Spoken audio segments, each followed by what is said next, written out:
there has been a new OSF report that was released, and it basically breaks down exactly what went on with our top secret CIA programs. And it goes all the way back to the Bush administration and continues under the Obama administration.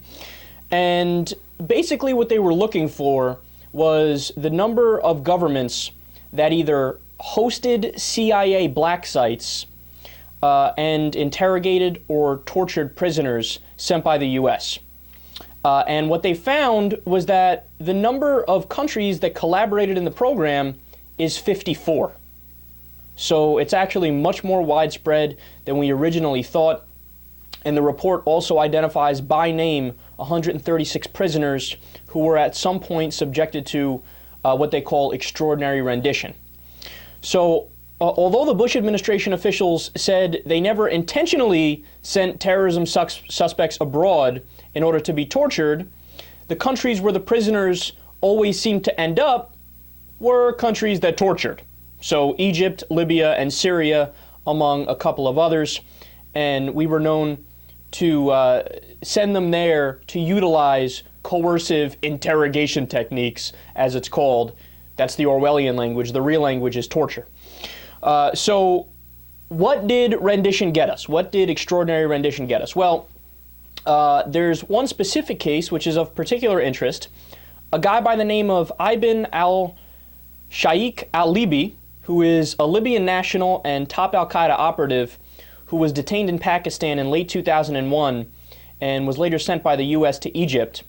And there, under the threat of torture, he basically said that Saddam Hussein had trained al-Qaeda in biological and chemical warfare.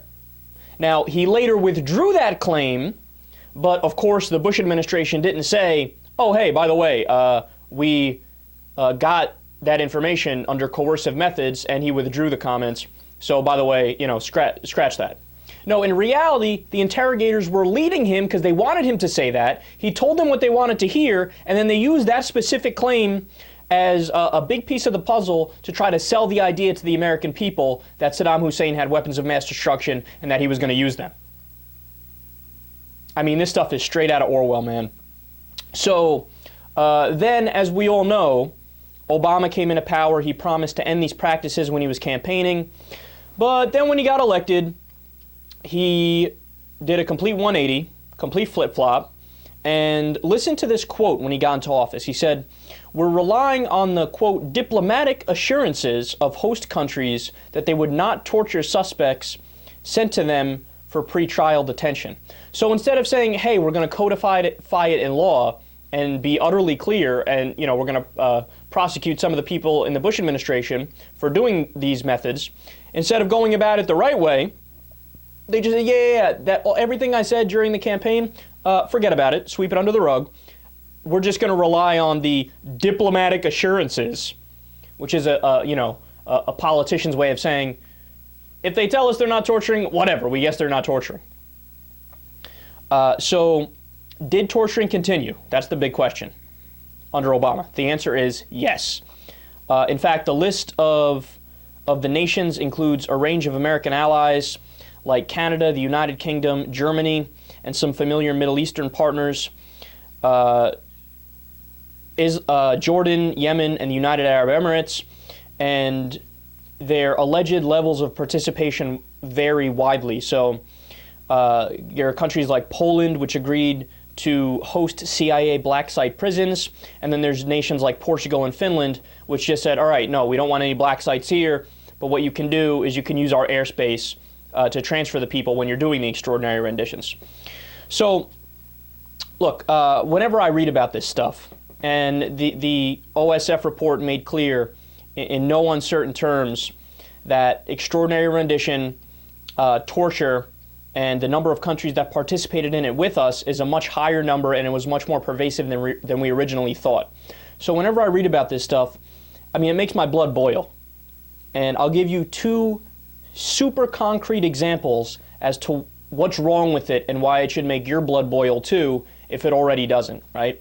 So first things first, let's be utterly clear about this. These methods are unconstitutional. Not only are they unconstitutional, they're illegal according to international law as well. the Geneva Conventions, the Nuremberg Tribunal. There's an awesome quote from somebody at the Nuremberg Tribunals, and they basically said, look, we could do this whole trial, and it will end up being a farce in the end if all of the countries don't obey the laws that we lay out here. And we were talking, it was about Nazi Germany, right? It was, look, they're guilty of these war crimes. Here's how we're going to codify it, what you can't do. And then X amount of years later, we start doing some of the tactics that are explicitly laid out in the Nuremberg Tribunal that you can't do, right? So it's illegal on the federal level, according to our government, our Constitution. It's also illegal according to international law, the Geneva Conventions, and the Nuremberg Tribunal. But then here's the practical reason, and here's why it's illegal, right? It's not just like it's one of these, flowery liberal laws that it's just there, for bad people to obey, but we can break it since we're the good people. No, it's a very important law because, case in point, a guy named Murat Kurnaz. Look him up if you've never heard of him. Murat Kurnaz. Murat Kurnaz is a gentleman who is a Turkish citizen living in Germany, traveled to Pakistan to learn a different language, right? He was going to get married. He was only 19 years old.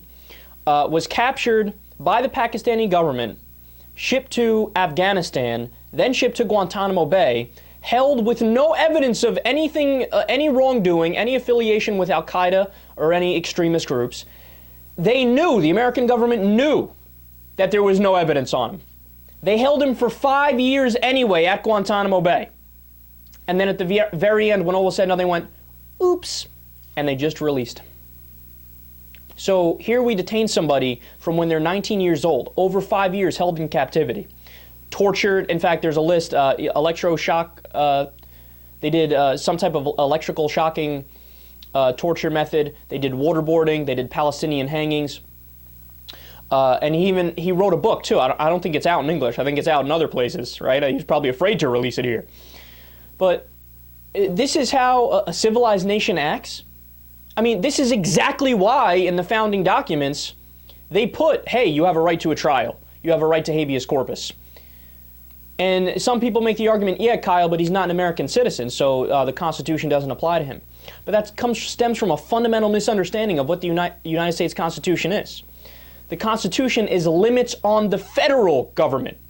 So if you're limiting the federal government from doing X, Y, and Z, that means it doesn't matter if it's a citizen or a non-citizen. They are human beings, so they should be subject to the same rights. And they should be protected from the same abuses of a federal government gone mad, which is exactly what's going on in this case. And another concrete example of why civil liberties exists and why it's so important to get back to a state of affairs where the government protects civil liberties instead of trampling all over them, right, is how we got over 100 of our detainees in Guantanamo Bay were from Pakistan. So what the Bush administration had done is they said to our allies in Pakistan, they said, hey, look, we have Guantanamo Bay, we have Abu Ghraib and all these black sites, all these prisons, and we need to fill them up, man. And if you know of any suspected terrorists, if you know of any Al-Qaeda operatives in Pakistan, ship them to us, we'll give you a monetary reward. So the leadership in Pakistan said, all right, that sounds awesome. I get money for sending you prisoners? We're all on it, right? So the Pakistani government, the officials, went out into the streets, picked up Pakistani government protesters. These people had no affiliation with Al-Qaeda, never broke any type of law, rounded up the protesters, shipped them, over 100 of them, to Guantanamo Bay, to other black sites, to other secret CIA prisons, and we proceeded to torture them and hold them for years. No evidence of their wrongdoing whatsoever. In fact, they were completely innocent, right? That's the problem when you don't obey the Constitution.